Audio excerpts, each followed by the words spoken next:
Jonah arrived at the old stone embassy just as the sun began to rise over the ridge.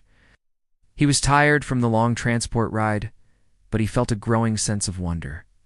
The place did not look like the modern metal stations he had worked in before. Instead, it looked like something from the past with tall pillars, quiet gardens, and soft, warm light shining through wide glass windows. He had been assigned there as a support engineer. United Colonies believed it was important to send their people to distant regions and strengthen ties with local kingdoms. Jonah did not know much about royalty or the rules of such places, but he knew how to fix machines, manage systems, and keep things running. Odd. He hoped it would be enough. When he walked inside, he saw a large hall with long banners hanging from the ceiling. A few guards stood there. They wore clean white armor that shone under the morning light. They did not look harsh or unfriendly. Instead, they watched him with calm faces, as if studying him. One of the guards approached him and said the Queen wished to speak with him. He was surprised. It only arrived moments ago. He followed the guard through quiet hallways until they reached a tall door. When it opened, Jonah saw a woman standing near a large window. She wore a long silver coat with gentle patterns across the edges. Her dark hair was tied back and her eyes were steady and bright. She did not look older or younger than most leaders he had met through work. She looked strong and thoughtful, like someone who had learned to stand, even when life became heavy. Jonah tried to bow, but she stopped him with a small gesture. He looked up, unsure how to behave in front of a queen. She spoke with a soft voice, asking him to come closer. When he stepped forward, she reached out her hand. He held it gently. She then whispered the strange line he had heard in the briefing reports, the line many visitors misunderstood. "Will you bed with me?" Jonah felt his face turn warm. He nearly stepped back, but he remembered the warning from the cultural notes. The line did not mean what the words seemed to say. It was an old Bond phrase from her kingdom. It meant, "Will you stand with me in trust?" He nodded slowly, showing he understood. She smiled with relief. She had seen many outsiders freeze in shock. Jonah felt glad he had not reacted loudly. He only hoped he had done it correctly. The Queen led him to a long wooden table. She explained that he had been chosen not for rank, but for honesty. Her people had studied his work history. They knew he had dealt with problems without hiding the truth. That was rare and valuable to them.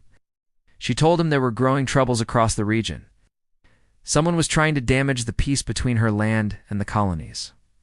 Small attacks, broken supply lines, strange messages sent to confuse people.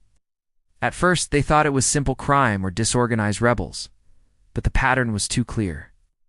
Someone wanted tension. Someone wanted fear. Jonah listened carefully. He had never been close to royal matters before. He worked with machines and systems, not politics. But the Queen said that sometimes the most important help came from someone who did not play power games. She needed eyes and hands that saw the truth plainly. She asked him if he would help uncover the truth, not fight, not lead troops, just help her find where the danger came from. Jonah hesitated. He was not brave in the traditional sense, but something in her voice made him feel steady. She did not speak like someone giving an order. She spoke like someone placing trust. Jonah agreed. The Queen thanked him. She told him there would be risk, but she would not let him face it alone. He felt calmer hearing this. Together, they left the room and walked through the palace. Outside the windows, he could see the valley below, green and wide, felt peaceful, almost too peaceful for the danger she had described. Jonah did not know what waited ahead. He only knew that a simple engineer now carried a role far larger than he ever expected. And as he followed the Queen down the long corridor, he realized that his life had just changed in a way he could not yet understand.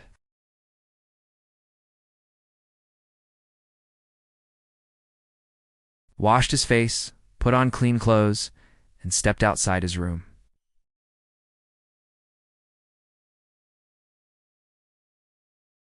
He walked through the hallway until he reached the main court. A few guards nodded at him as he passed. The Queen waited for him near the tall doors that led to the council chamber. She wore a simple cloak this time, not the formal coat from the day before. She looked calm but serious. When she saw Jonah, she gave a small smile. He felt himself relax. She told him that the trouble across the region was growing. More reports had arrived overnight. Supply routes were blocked again. Strange machines were found in places where no one should have been able to reach.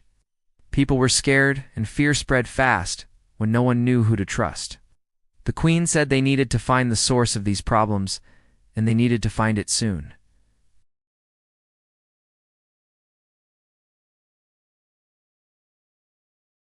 They walked into the chamber. Long tables were covered with maps, notes, and broken devices. Jonah studied them carefully. He saw patterns. It's not perfect ones, but small signs that pointed toward a group that knew how to move without being seen.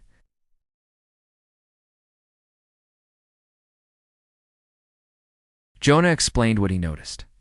The Queen listened closely. She did not interrupt him, and she did not doubt his words. He felt grateful for that. Many leaders he had met before acted as if they already knew everything. She was different. She asked him to travel with her to the lower valley.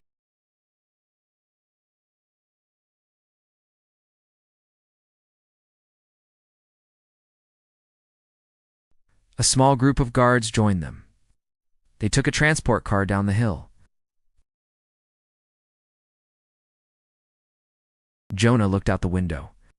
The valley was wide and green, with farms and small houses spread across the land.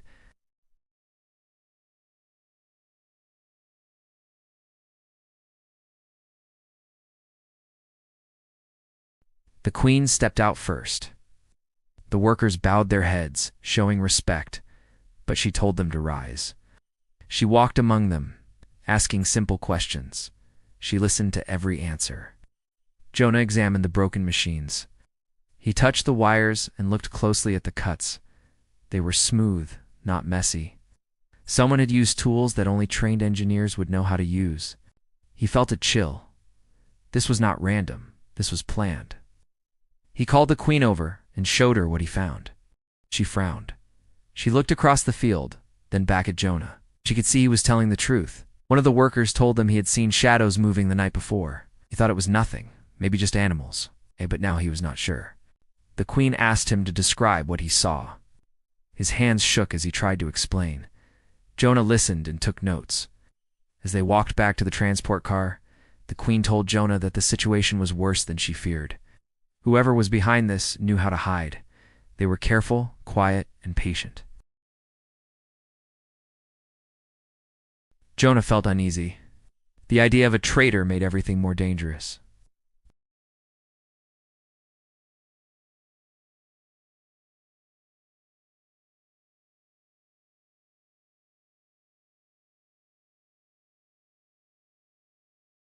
She listened with interest. She said that sometimes the people who lived simple lives understood the world better than those who lived in power. When they reached the palace, the Queen said they needed to prepare for the next step. They needed to search the older tunnels beneath the palace. Old records suggested that these tunnels once connected to distant paths. If someone was using them, it could explain how the attacks were carried out. Jonah nodded, though he felt a little nervous. The idea of going underground did not comfort him. But he knew this was part of the task. He would have to face his fear. As the sun began to set, he stood at his window and looked out over the valley. The land looked peaceful again, but he knew that peace was fragile. He also knew he was no longer just an engineer. He had a role to play in protecting this place, and as he thought about the Queen's calm voice and steady presence, he felt a growing sense of purpose. Whatever danger waited below the palace, he would face it. He would not run away. Not now. Jonah stood at the top of the old stairway that led into the deep tunnels. The Queen was beside him with 2 guards behind her. She held a small lantern in her hand. Its warm light touched the stone walls and made the air feel older than anything Jonah had ever known. He took a slow breath. He did not like tight spaces, but he had promised he would help. The Queen stepped forward first. Her steps were steady. Jonah followed close behind. The guards walked after them, their boots echoing through the long passage. The air grew cooler as they moved deeper. Dust hung in the light, drifting like thin smoke. Jonah touched the wall with his fingers. The stone felt rough and cold. Old markings were carved into some places. He did not understand them, but the Queen said they were signs from long ago, left by the first rulers who built these tunnels. As they walked, they reached a large chamber. Broken crates and tools lay scattered across the ground. A few lights flickered on the floor, weak and fading. Knelt down to look at them. They were small power cells, the kind used for secret work. He knew right away these were not part of the palace systems. The queen looked at him with concern. Jonah explained that these power cells were used by skilled workers and trained groups. They were not simple devices. Someone had been here recently, and they had used equipment that required high skill. The queen nodded. She asked the guards to search the area while she and Jonah looked for more clues. Jonah checked the ground for footprints. He found a few marks in the dust. They were fresh and pointed toward a narrow tunnel at the back of the chamber. The queen moved closer and studied the tunnel. She said it led toward the outer cliffs. Few people knew about it. Only old maps mentioned it. If someone was using it now, they had access to information hidden from most. Jonah felt his heart beat faster. He followed the queen into the narrow tunnel. They walked carefully, trying not to make noise. The air grew colder, and the walls pressed in slightly. Jonah tried not to think about how deep they were. After a long walk, they reached a place where the tunnel opened into a wider path. Faint lights flickered on the ground. Someone had dropped small tools, and one of them still hummed softly. Jonah picked it up and looked at it closely. It was a signal cutter, used to block transmissions. He realized the people they were hunting were trying to stop all contact between the palace and the outside world. Suddenly, a sound echoed from ahead. The queen raised her hand, and everyone stopped. They listened. The sound came again, like footsteps moving fast. The queen stepped forward and called out, ordering whoever was there to stop. The footsteps grew louder, and a shadow moved across the far wall. The guards rushed forward. Jonah stayed behind the queen, unsure of what would happen next. They reached a sharp turn in the tunnel. The guards looked around the corner and called back that the person had escaped through a hidden exit. The queen frowned. She walked forward and studied the stone wall. There was a door there, almost invisible unless someone looked very closely. She pushed it open. Cold mountain air rushed in. Outside, the sky was wide and pale with early light. The cliff stretched far below, and jagged rocks lined the walls. Whoever had run through the door had already vanished into the shadows. Jonah stepped out beside the queen. He looked down the steep path. It was narrow and dangerous. He knew the person they were chasing must have come this way many times to move so fast. The queen turned to him and said they needed to return to the palace. They had found enough to know the danger was growing. Whoever was behind the attacks was watching them closely. On the way back through the tunnels, Jonah felt a mix of fear and determination. He had seen real proof of the threat now. This was not just broken machines or damaged supplies. This was a planned effort to break trust and create chaos. When they reached the palace again, the queen called a private meeting. She told Jonah that they needed to prepare for the next step. If the traitor was inside the palace, then someone close to her was passing information to the enemy. Jonah felt a chill at her words. He had only been there for a short time, but he already understood how much trust meant to her people. He promised he would help in any way he could. The queen thanked him. She placed a hand on his shoulder and said that despite everything, she believed they would uncover the truth. She believed they would protect the peace. Jonah nodded. He knew the path ahead would be hard, but he also knew he was no longer walking it alone. Jonah stood beside the queen in the quiet council room as the last bit of daylight faded outside. The tall windows turned dark and reflected the lamps inside the chamber. Papers, reports, and old maps covered the table. The queen looked tired, but her focus did not break. She told Jonah that they now had enough evidence to confirm that the enemy was close, maybe even watching their every move from inside the palace. Jonah felt uneasy. He had never imagined himself involved in matters like this, yet he knew he could not walk away. The queen trusted him, and that trust gave him strength. The queen told Jonah that they needed someone who understood the palace systems, someone who could find hidden messages, strange signals, or secret tunnels that only appeared on old records. Jonah agreed to check the palace archives. These files were stored in a deep room beneath the palace library. They walked there together. The hallway was silent, and their footsteps echoed softly through the stone corridor. Jonah felt a strange weight in the air, as if the palace itself knew something was wrong. Inside the archives, rows of metal drawers and dusty books filled the room. Jonah sat at a large desk while the queen waited nearby. He opened old diagrams, some drawn by hand, compared them to the current palace layout. It took a long time, but slowly he began to see differences. Small ones at first, then bigger ones. There were hidden paths in the palace walls that did not appear in modern maps. One passage led directly into the tower where important messages were sent and received. Another path connected to the old tunnels they had explored earlier. Jonah realized that someone had been using these passages to move quietly and gather information. He showed the queen the old diagram. She leaned closer, her eyes sharp and serious. She said they needed to check these hidden paths before the enemy used them again.